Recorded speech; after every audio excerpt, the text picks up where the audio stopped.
شاہجہان کے حلقہ این 193 پر ضمنی الیکشن کے غیر حتمی اور غیر سرکاری نتائج کے مطابق تحریک انصاف کے محسن لغاری نے میدان مار لیا ہے۔ نون لیگ کے عمار اویس لغاری دوسرے اور پیپلز پارٹی کے اختر حسن گورچانی تیسرے نمبر پر ہیں۔ مزید جانتے ہیں ڈان نیوز کے نمائندے غلام یاسین سے۔ غلام یاسین بتائے گا غیر حتمی غیر سرکاری نتائج کیا بتا رہے ہیں؟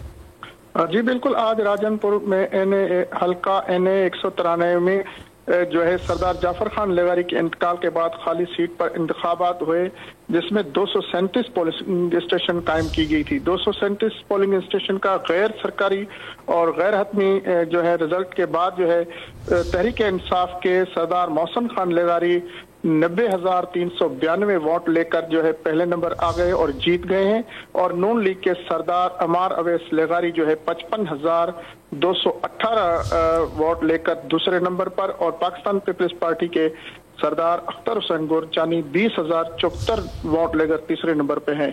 سردار محسن خان لغاری کی جیت کے بعد جو ہے کھلاڑی اور ان کے حمایت یافتہ جو ہے ان کے گھر کے باہر پہنچ گئے ہیں، اور بھنگڑے کی تاب پر جو ہے ڈھول کے تاب پر جو ہے رقص بھی کر رہے ہیں، ایک دوسرے کو مٹھائیاں کھلا کر مبارکباد بھی پیش کر رہے ہیں۔ آج سردار محسن خان لغاری کے گھر کے باہر خوشی کا سما ہے۔ جی غلام یاسین، بہت شکریہ آپ کا۔